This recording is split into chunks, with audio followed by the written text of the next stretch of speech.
안녕하세요, 구독자 여러분. 구독과 좋아요는 채널 운영에 큰 힘이 됩니다. 안녕하세요. 저는 그림책에 그림을 그리거나 웹툰 어시스트 1등으로 생계를 꾸려나가고 있는 30대 초반의 여자입니다. 프리랜서나 다름없는 직업으로 일을 하다 보면 터무니없는 요구를 하면서 돈을 떼어먹으려 드는 사람들을 만날 때도 있어요.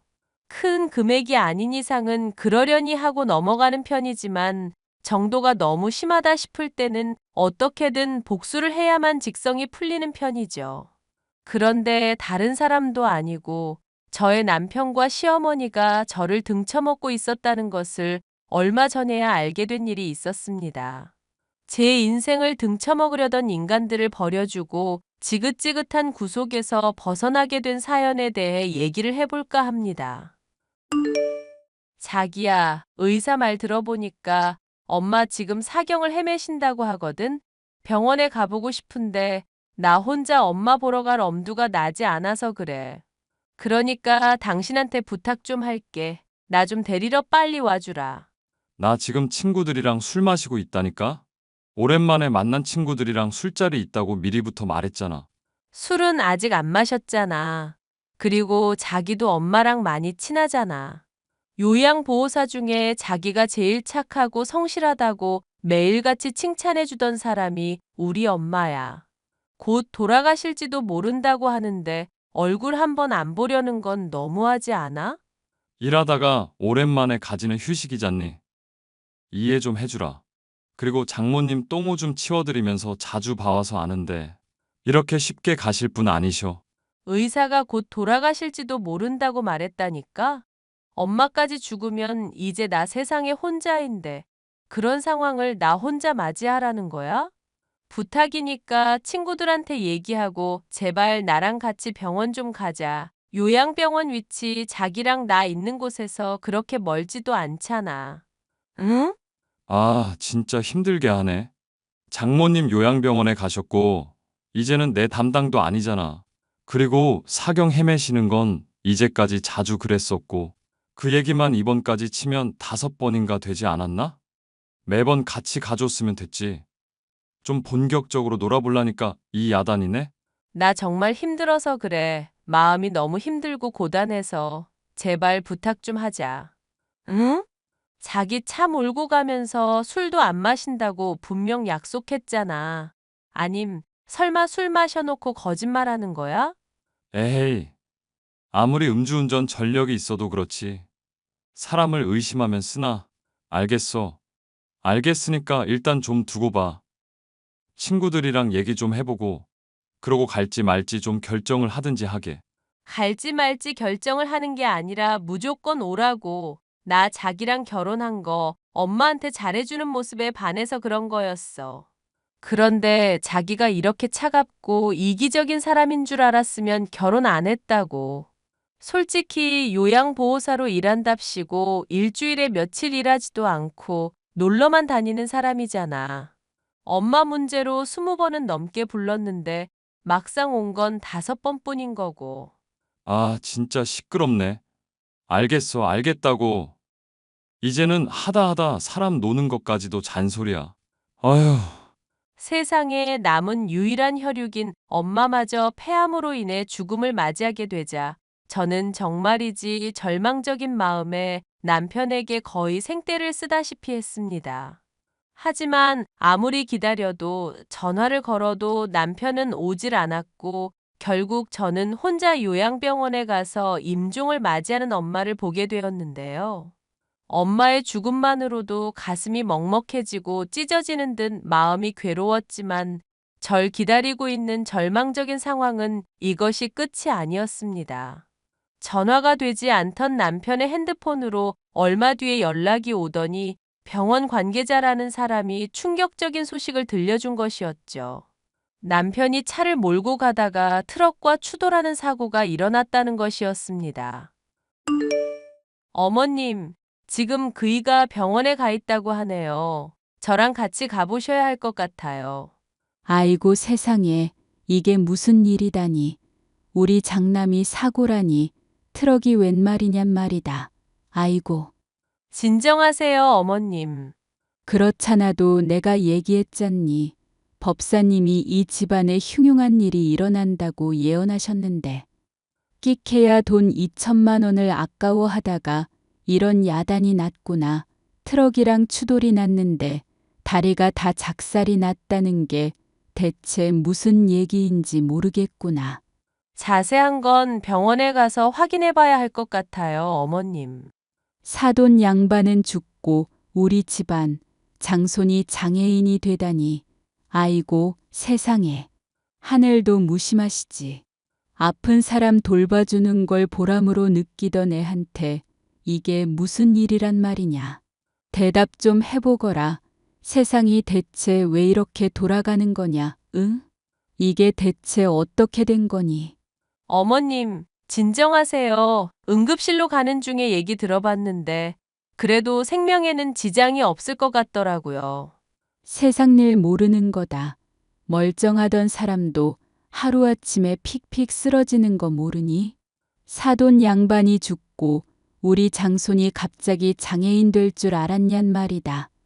너야 그림 그리는 애니까 직장 생활 안 해도 상관없는데 우리 장남은 사회생활을 해야 하는 애가 아니냐. 일단 저랑 이동부터 하시죠. 서방님이랑 동서한테도 다 얘기는 해놨어요. 친구랑 놀면서 술 마신다던 애가 그 시간에 대체 왜 이동을 하고 있었던 건지도 모르겠다. 넌 뭐 아는 거 없니? 사실 엄마가 임종 앞두고 있다고 병원에서 연락을 받았거든요. 그래서 마음이 너무 힘들어서 남편한테 와달라고 부탁을 했거든요. 뭐, 그럼 이 야단이 난 게 다 너 때문이라는 거냐? 그이한테도 그렇고 어머님한테도 제가 정말 면목이 없어요. 아이고, 명 정해진 사람 때문에 우리 장남이 다리를 잃게 됐다는 거니? 네가 이 집안을 말아먹으려고 아주 작정을 했구나. 우리 애, 앞날 창창한 우리 장손. 내 아들 철수 어떻게 책임질 거니? 죄송해요, 어머님. 제가 이 일평생 동안 책임지고 꼭 갚을게요. 엄마가 돌아가신 마당에 남편까지 크게 다치고 다리가 하나 아예 날아가는 사고를 겪게 되자 충격은 정말이지 이루 말할 수 없을 정도였습니다. 그날로부터 저는 장애를 얻은 남편은 물론 시어머니에게까지 결코 지워지지 않을 양심의 가책을 품게 되었습니다. 만약 남편을 부르지 않았더라면, 빨리 와달라고 재촉하지 않았더라면 숱한 가정들로 스스로를 괴롭히는 나날이 계속되었죠. 어떤 때는 차라리 시어머니가 저를 막대해 주시는 게 마음이 편할 지경이었습니다.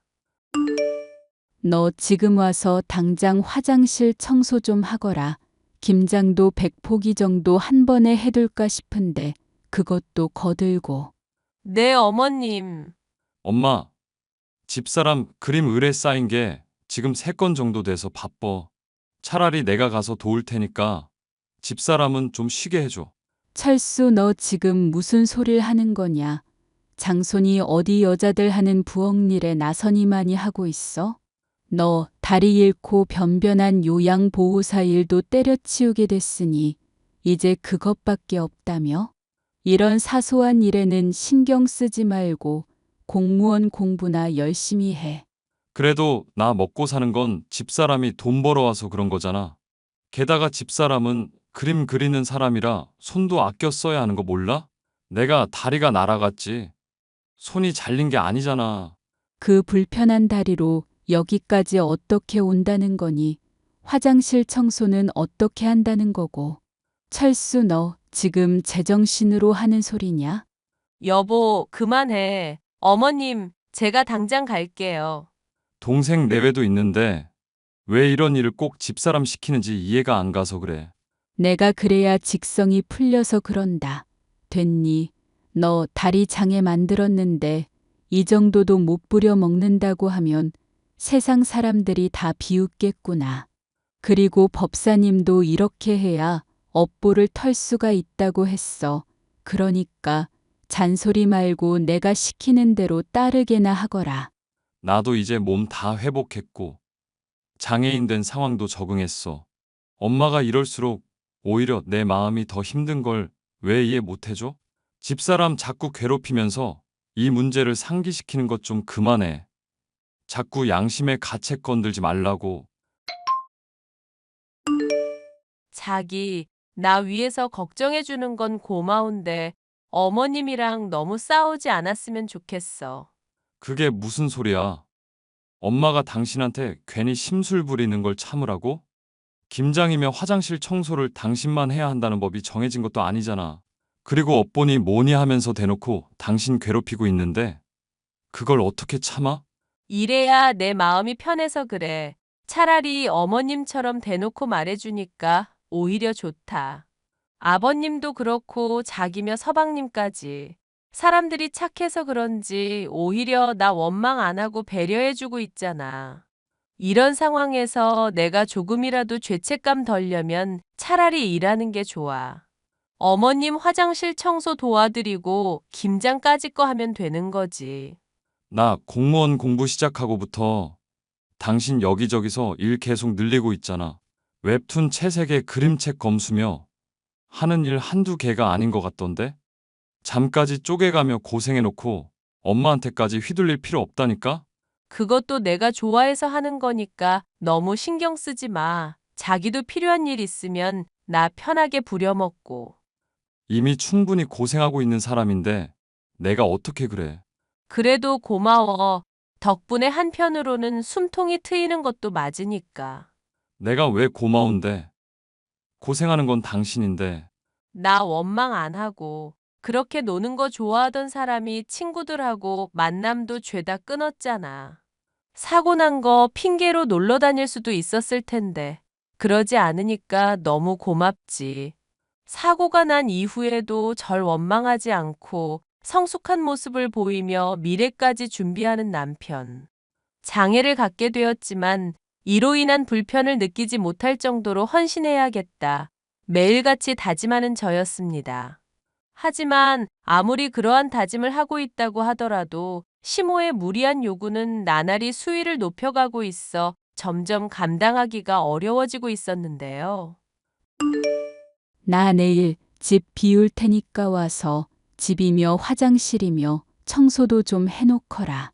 명절이라고 둘째도 올 텐데 집을 한번 대청소를 해야겠다 싶어서 그런다. 네, 어머님. 조만간 제가 방문을 한번 할게요. 제가 지금은 지방에 잠시 출장 온 상태라서요. 프리랜서라는 애가 출장은 무슨 출장이니? 계약건 때문에 담당자랑 얘기도 할 겸 취재도 할 겸 지방 내려온 상황이거든요. 그래서 여기서 이틀 정도 있다가 집에 가려고 마음 먹고 있었어요.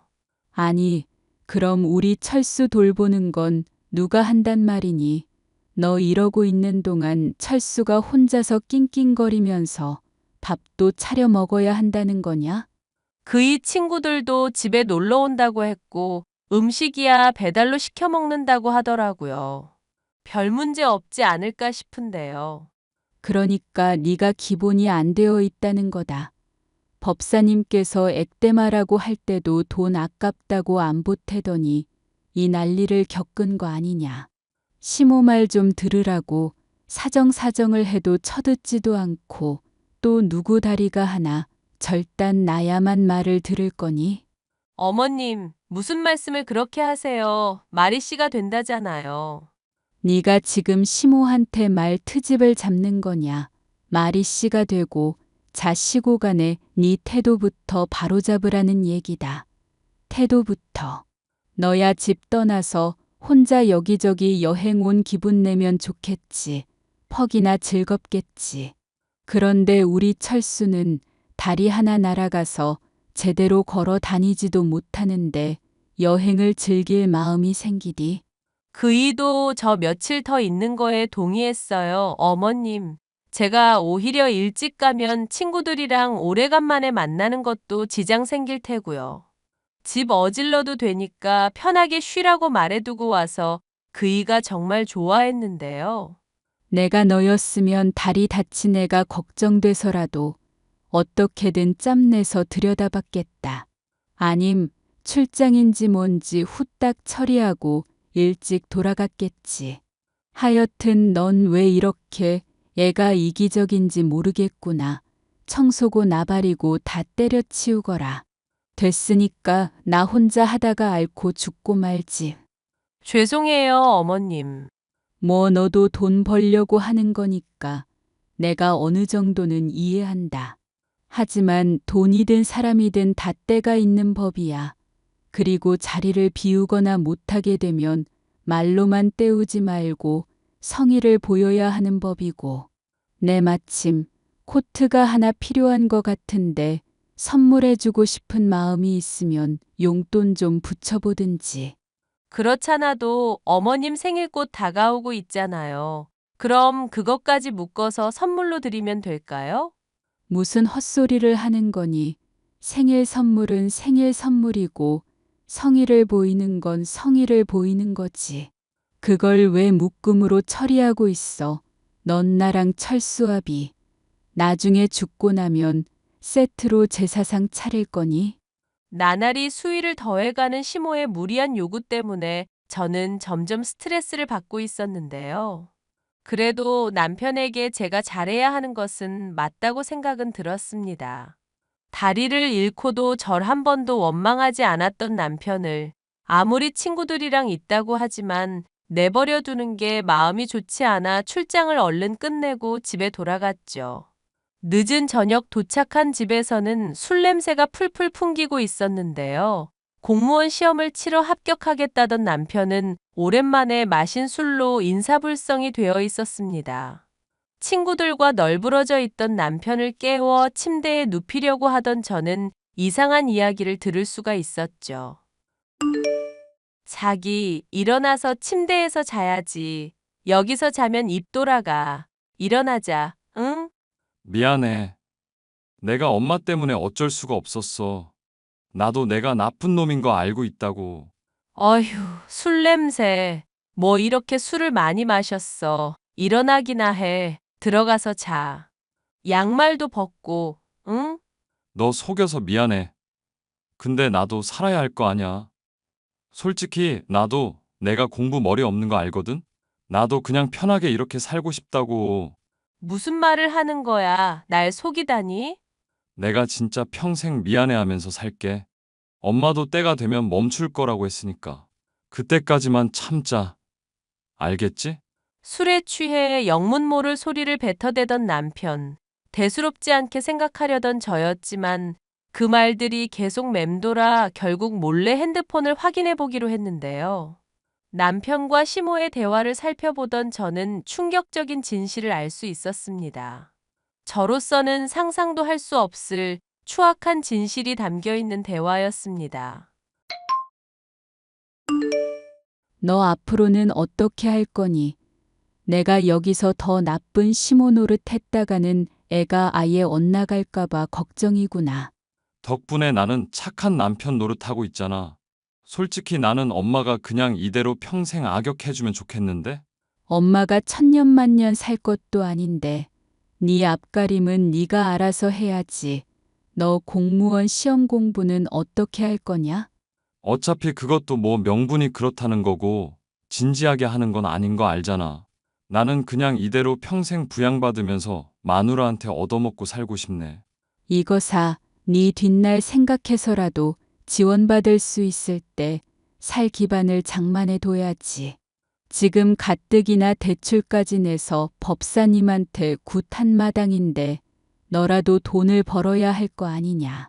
엄마도 그렇고 네 아빠도 그렇고 이제 늙어 일도 못하는 처지 아니냐. 그리고 빨리 애도 낳고 그래야 나중에 네 마누라가 눈치채더라도 그냥 넘어갈 건덕지가 생길 거 아냐. 에이, 엄마랑 나랑만 입 다물고 있으면 누가 알겠어? 하여튼 너 앞으로 술은 절대로 마시지 마라. 알겠니? 음주운전 한 번도 이 엄마 속이 터질 판이었는데 두 번째에 기어코 다리가 날아갔잖니. 앞으로 또 술로 인해서 큰 사고 날까봐 이 엄마가 걱정이 돼서 그래. 아니, 그러니까 술 마신다고 별일 있거나 할 게 뭐 있겠냐고. 집사람이 뭐 내가 술집년 만나러 가다가 사고 났다는 거 알 일이 있겠어? 엄마만 입 다물고 있으면 아무도 몰라. 심지어 아빠랑 친구들이며 동생까지도 내가 마누라 보러 가다가 사고 난 줄 알고 있는데? 하여튼 너 앞으로 착한 남편으로도 유통기한 정해져 있다는 거 염두에 둬라. 얼른 애를 낳든지 하고 공무원 시험도 열심히 해서 합격 꼭 하고. 엄마, 나 머리 안 좋은 거 알잖아. 공부 싫어하는 것도 알고 있고, 요양보호사 시험만 해도 머리 터질 것 같았는데, 내 주제에 뭔 공무원 시험이야. 그러지 말고 집사람한테 돈 뜯어서 내 명의로 된 카페나 하나 차리는 게 맞지 않을까? 카페는 걔가 차려주기라도 한다든 그럴 돈이라도 있고. 집사람 엄마 죽고 나서 사망보험금이며 뭐 이래저래 들어온 돈 있는 걸로 아는데? 그림 그리면서 돈도 나름대로 잘 벌고 있고. 걔가 돈 제 법 버는 줄은 몰랐구나. 그러니까 앞으로도 엄마가 힘을 좀 써달라고. 집사람 적당히 구박하면서 양심 긁으면서 카페 좀 차려주게 해보란 말이야. 난 그냥 편하게 앉아서 돈 벌고 싶은 사람이니까. 남편과 시모가 나누는 대화를 보니 아주 기가 막혔죠. 남편을 재촉한 바람에 사고가 나고 장애를 얻었다고 생각했었고, 그것 때문에 양심의 가책을 느껴왔었던 저였거든요. 하지만 실상은 남편이 술집 여자를 만나러 술에 취한 채 차를 몰다가 트럭과 추돌 사고가 나서 다리가 작살났었던 것이었죠. 이 사실을 제게 알리기는커녕 오히려 숨기고 사람을 이용해 먹으려던 시모와 남편. 저는 둘이 나눈 대화를 캡처하는 한편 더 확실한 증거들을 갖추어 깔끔하게 갈라서는 것이 답이라고 생각하게 되었습니다. 저에게 더는 그들을 부양할 이유가 없어졌죠. 저는 적절한 폭로의 순간이 찾아오길 기다렸습니다. 곧 다가올 명절이 좋은 시기라고 생각했고, 그동안 저는 제게 조금이라도 이득이 될 수 있을 방향으로 이혼하기 위해 변호사도 알아보는 등 분주하게 움직였습니다. 명절이라고 모이니 좋구나. 그래, 이게 세상 살아가는 낙이지. 하지만 딱 하나가 더 있으면 좋을 텐데. 에이 엄마, 내 다리 얘기는 언제까지 할 거야? 명절에 가족들 다 모인 날까지 그런 얘기를 해야 해? 그게 아니다. 네 다리 하나 날아간 거 얘기하려는 게 아니라 아이가 있으면 좋겠다는 거다. 아이요? 너랑 우리 철수 결혼한 지도 벌써 3년은 넘었다. 남들 손주 손녀를 몇이나 낳았을 시간에 아직 애 하나 없는 게 말이나 되는 얘기냐? 저는 아직 애를 가질 마음이 없네요. 뭐? 일하느라 제가 많이 바쁘잖아요. 그리고 그이도 아직 공무원 시험 합격한 것도 아니고, 백수나 다름없는 상황이고. 너 뭐라고 했니, 백수? 집사람이 먼 길 오느라 좀 피곤해서 그런가 봐. 신경 쓰지 마 엄마. 그래. 내가 그렇잖아도 부를 때마다 별의별 핑계를 다 대서 얼굴 보기가 힘들었었지. 너 잘 왔다. 아가온 김에 화장실 청소 좀 하거라. 하수구에 있는 머리카락도 다 제거하고 락스 뿌려서 빡빡 살균 청소해. 알겠니? 네, 어머님. 자기야. 어머님이 화장실 청소하래. 얼른 가서 머리칼 제거하고 락스 뿌리고. 다리 하나 없어도 잘할 수 있지? 인연이 진짜 미쳤나. 감히 귀한 장손한테. 그것도 시험이 보는 앞에서 청소를 시켜? 다리 불편한 애 시키지 말고 네가 직접 해. 이 미친년아. 왜 그래 엄마? 언성 높이지 마. 지금 집사람이 많이 예민한 상황이라 그래. 예민하긴 뭐가 예민하다는 거냐. 다리 잃은 너나 귀한 장손 다쳐서 맘고생 중인 내 마음을 알면 감히 지가 예민할 수가 있니? 너 당장 화장실 가서 다 치워놓거라. 당장 청소해. 혀로 핥아도 될 정도로 변기 깔끔하게 해라. 청소 다 끝나면 니년 할게 할 거니까 빨리. 아들 시키지 말고 네가 직접. 니나 직접 하세요. 미친년아. 뭐 미친년. 너 지금 시모한테 뭐라고 했니 미친년? 이게 대낮부터 술을 처먹었나? 시모한테 미친년. 왜 더 욕해줄까? 미친년아. 이 사람 같지도 않은 년아. 저는 소리를 질렀고 명절이라 모인 사람들의 시선이 죄다 쏠렸습니다. 남편은 왜 이러나 하는 표정이었고 시모는 황당한 듯 헛웃음을 흘려대더군요. 그 얼굴을 뭉개지게 하기 위해 저를 속여왔었던 두 사람에 대한 이야기를 죄다 폭로했습니다. 사람들이 수군거리고 시모와 남편의 얼굴은 분칠이라도 한 것처럼 새하얗게 질리더군요. 이 미친년 미친놈아, 너희가 그러고도 사람이니? 아내 엄마 죽은 날에 다른 여자 만나러 간 놈이나 그런 놈도 지 새끼라고 장애인 된 뒷감당을 며느리한테 시키려는 년이나. 할 말 있으면 해봐. 여보, 미안해. 난 정말 이러고 싶지 않았고, 당신한테 미안하다고 생각하고 있었어. 당신이 알면 이혼할 것 같다고 해서 나도 어쩔 수 없었다고. 그걸 말이라고 해? 차라리 잘 됐다. 쓰레기 같은 인간. 이제 양심의 가책 없이 버려줄 수 있을 것 같아서. 공무원 시험 칠 마음도 없고 나한테 빌붙을 생각만 하는 너라는 놈팡이. 나도 이제 필요 없어. 예, 아가, 제발 다시 생각해 보렴. 철수는 정말 속이고 싶지 않아 했고, 너한테 미안하다고 그랬었던 애다. 그런 애를 꼬드긴 날 탓하렴. 응? 내가 왜 대기하라는 대로 해야 하는데? 음주 운전하다가 장애 얻은 아들이라도 아주 이뻐 죽겠지? 그럼 대기 평생 키워. 여보, 정말 내가 이렇게 무릎 꿇고 빌게. 사람들 앞에서 장씨 집안 장손이 이렇게 빈다. 응? 한 번만 용서해주라. 내가 정말 앞으로는 이런 일 절대로 없게 할게. 술도 안 마실 거고. 당신이 하라는 대로 정말 다 할게. 세상에 이게 무슨 일이니? 아이고, 법사인가 그 인간이 액땜 굿을 하면 다 잘 풀린다고 해서 3천만 원이나 대출로 갖다 바친 마당이다. 그런데 대체 무슨 난리냔 말이다. 아이고, 내 팔자야. 점쟁이가 이런 일까지는 예측을 못했나 봐. 하여튼 기생충이나 다름없는 당신들 더는 부양하고 싶은 마음도 없고 그동안 줬었던 것들 다 토해내게 할 테니까 그런 줄이나 아셔. 여보, 내가 정말 미안하다고 하잖아. 이거 다 엄마가 시킨 거라고. 며느라가 네가 이러면 안 된다. 우리 아들 딸이가 어쩌다 이렇게 됐는데.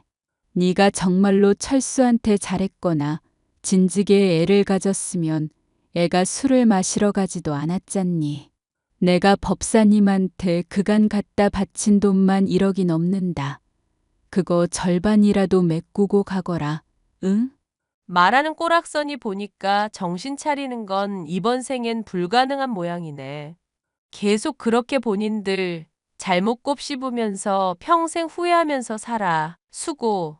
여보, 며느라가 명절에 숱한 사람들이 모인 자리에서 두 모자의 추악한 진실을 폭로한 저는 미련 없이 자리를 떴고 일사천리로 이혼까지 진행하게 되었습니다. 제 덕에 편하게 호의호식하던 남편은 졸지에 가진 것도 의지할 구석도 하나 없는 백수신세가 되었고 대출까지 내며 미신을 추종하던 시모는 그런 남편을 부양할 수조차도 없게 됐습니다. 이 일련의 사건을 알게 된 시아버지는 큰 충격을 받아 알아눕게 되었고 서방님은 괜히 돈으로 얽히기 싫어 아예 연을 끊었다는 것까지가 제가 듣게 된 마지막 소식이었는데요.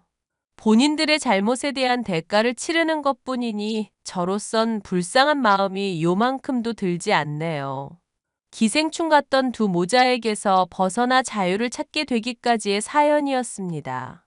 만약 제가 양심의 가책을 못 느껴 출장에서 일찍 돌아오지 않았더라면 이 사실을 죽을 때까지도 모른 채 고생만 했을지도 모를 일이었죠. 이런 이야기를 들은 주변 사람들도 너무 다행이라며 모질게 고생한 저를 위로해주고 있어요. 사연 들으시는 분들께서도 그간의 고생을 불쌍히 생각해 주시고 위로와 격려의 말씀을 해주시면 너무 힘이 될 것 같네요. 마지막까지 들어주셔서 감사합니다.